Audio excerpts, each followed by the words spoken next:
The Vietnam War is one of the most dramatized conflicts of the 20th century, second only to World War II in terms of cinematic representations and pop cultural scrutiny. The legacies of the conflict, particularly as it pertains to the involvement of the United States, which began in the 1940s and concluded with the defeat of South Vietnam in 1975, are wide and complex, with cinema encapsulating these myriad perspectives and conclusions across multiple decades, the most pivotal of which has to be the 1980s. If the 70s were about introspection, ambiguity, and reckoning with a volatile body politic and social fabric, then the 80s were the exact opposite. Vulnerability was out, Ronald Reagan was in, and empowerment and victory was the name of the game. This naturally extended to the biggest scar on the national psyche, Vietnam. Suddenly, movies surrounding the conflict went from somber, meditative works on the darkness of human nature, like Apocalypse Now and The Deer Hunter, to instead triumphantly glee revenge flicks about lost prisoners of war, like Stallone's First Blood Part 2 and Behind Enemy Lines. This coincided with a renewed projection of force from the United States military, which intervened in Grenada and Panama across Reagan's 2 terms as president. Vietnam, for all intents and purposes, had been compartmentalized and relitigated, a context that motivated the production of 3 pivotal films set during the conflict, one of which has been somewhat forgotten: John Irvin's Hamburger Hill.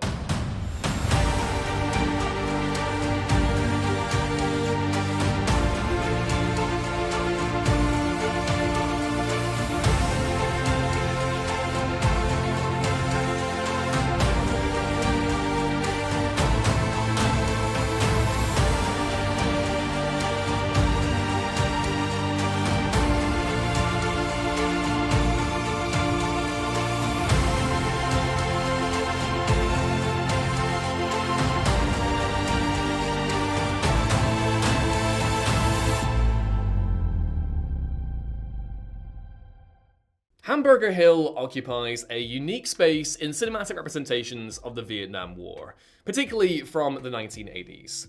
Released in the wake of Stanley Kubrick's scathingly satirical Full Metal Jacket and Oliver Stone's personal and uncompromising Platoon in 1987, Irvin's film has unfortunately been swallowed up by the loftier legacies of its late 80s siblings, both of which marked a break from previous on-screen depictions of the war and are heralded as pop cultural touchstones as a result. This is despite Hamburger Hill bringing its own unique and indeed valid perspective of Vietnam to the fore.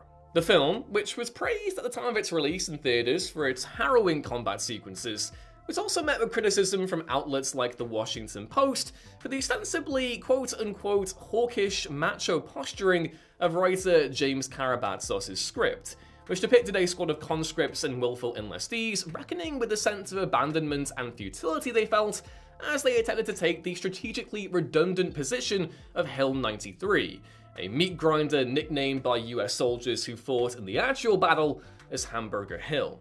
72 Americans were killed in the real-life engagements, with a further 372 being wounded. The fighting lasted for just 1 week, coming in the month of May 1969, and the position was abandoned not long after. It came to represent Vietnam in microcosm, military misadventure with no end in sight, and only bodies and wounded to show for it, something Irvin's film conveys unflinchingly.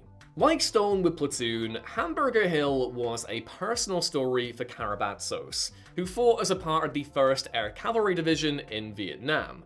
While Stone's film wielded a profound sense of righteous anger at the conduct of the United States government and being absorbed into the military war machine against the Vietnamese people, Hamburger Hill was more anguished and resigned, a lament for the dehumanization of those who fought in an awful and deeply unpopular war and whose hopes and dreams were extinguished for naught. Irvin's unshowy and human approach to the subject matter, moulded perhaps by the director's time as a documentary filmmaker in Vietnam, largely sidesteps the saber-rattling jingoism that defined many of the genre pictures from the Reagan era, save for an unfortunate Philip Glass score, the heroic notes of which form an uncomfortable dissonance as we watch scores of US soldiers die for a mound of viscera-soaked mud. Still, the end result is anything but hawkish, and is more spiritually in tune with something like Ridley Scott's Black Hawk Down than it is Missing in Action or the fatally propagandistic Green Berets, in that its anti-war credentials are punctuated by a pro-soldier bent.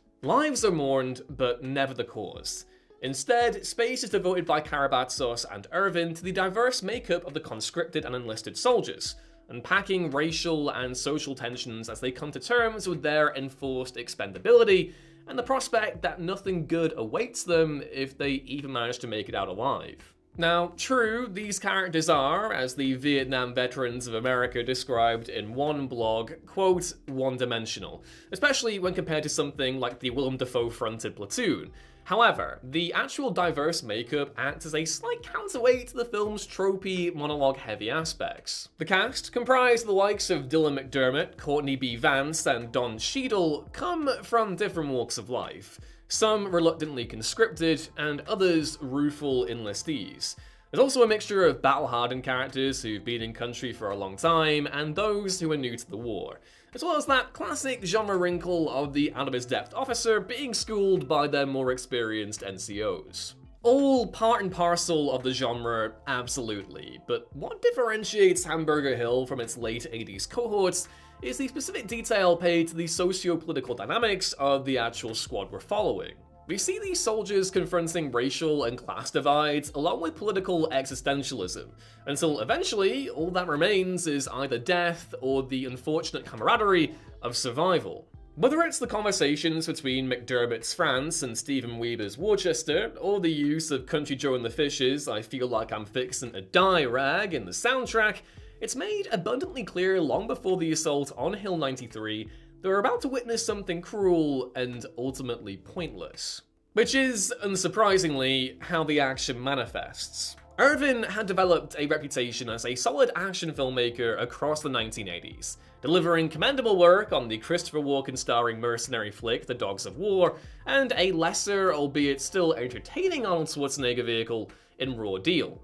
Hamburger Hill boasts his most technically impressive accomplishments though, moving on from the casual violence of the aforementioned films to render something much more visceral and disquieting. Bolstered by some blistering cinematography from future Rambo 3 director Peter MacDonald, the visuals of Hamburger Hill transcend the Cronkite-esque or poetic to become something horrifically tangible, exposing the hell beyond the patently hellish. The film reiterates the familiar in that the combat experience for US soldiers was terrible, but that not even the trailblazing reporting that moved so many hearts and minds back in the 1960s did justice to that.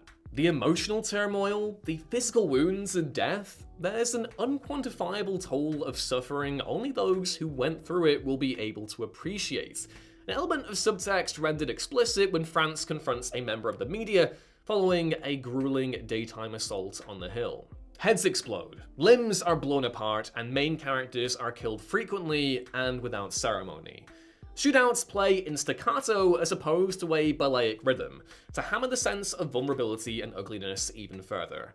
One moment they're there, and the next they're not.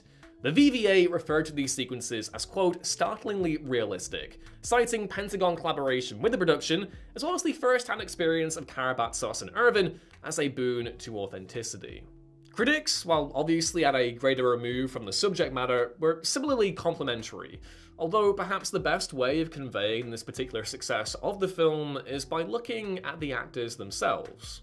A month after Hamburger Hill's premiere, the New York Times published a small profile on Dylan McDermott in which the actor discussed his experiences working on the film. McDermott and his fellow co-stars were put through their paces at a United States naval base before filming commenced, but the actor said the most grueling part was the filming itself. As McDermott described, quote, we'd get up at 3:30 in the morning. It was 2 hours to location on bumpy, rocky roads. Sometimes it was raining and we couldn't even get up the hill. We had 75 pounds of equipment to be responsible for. They built stairways into the jungle. Sometimes we'd climb 8,000 steps a day. There was absolutely no glamour involved. It wasn't what I thought movie making was, but I was glad. It gave us a hint about Vietnam. So far, perhaps slightly familiar for those aware of the pre-production processes on war productions like Saving Private Ryan and Band of Brothers. But what differentiates Hamburger Hill in this regard is the impact of the imagery. McDermott recalls in the piece how he met Vietnam veterans at the premiere and how they were moved by how quote-unquote real it felt. Filming was also an emotionally grueling experience for the actor, explaining to the Times that, quote, "I had all these death scenes. At 6 in the morning, as an actor I had nothing left to give. How much death can you see before you go crazy? You shut off emotions, you have to do something to protect yourself." Franz closes himself off in the film as a matter of survival, and if that felt legitimate when you were watching, then it's probably because the sensory assault of filming had a genuine impact on McDermott. By the end of the film, Franz is basically a wounded shadow enveloped by ash and lost souls. Exhaustion permeates the frame, and you feel it not only in his face, but in that of Don Cheadle's and Tim Quill's. These are all obviously incredibly talented performers, but Irvin deserves praise for fostering the kind of environment that propelled them to such an authentic space. Beyond McDonald's camera work and the epic scope of the action, it's probably Hamburger Hill's greatest achievement. Not that it will ever stop playing second fiddle to the other greats of the genre though. While Hamburger Hill very much succeeds as a response to works like Apocalypse Now and The Deer Hunter, which was, according to the AFI, very much Karabatsos's intent when he was working on the script, those films have ineclipsable legacies. The same goes for the two masterpieces it was unfortunately released in the wake of in Full Metal Jacket and Platoon. It's difficult to tell if it would have been thought more highly of had it arrived before the latter pair. Irvin has claimed that Paramount was anxious to release the film due to the dark tone and waited for Kubrick's to come out first, but its place in the genre canon should not be in doubt. Like Stone's Platoon, Hamburger Hill deserves praise for its unvarnished approach to the subject matter, which provided a vital corrective contribution to contemporary cinematic depictions of Vietnam, which were, for the most part, more concerned with Reaganistic conflict relitigation than they were with capturing the full scope and horror of the conflict. Platoon often gets the credit for hitting the reset button on that trend, and quite rightly given its critical acclaim and box office success. But Hamburger Hill has always been of a piece with that film, despite criticisms of its perceived hawkishness. It may not reach the same lofty heights as its two immediate peers, but it remains an essential and blistering depiction of the conflict, and one that shouldn't be ignored.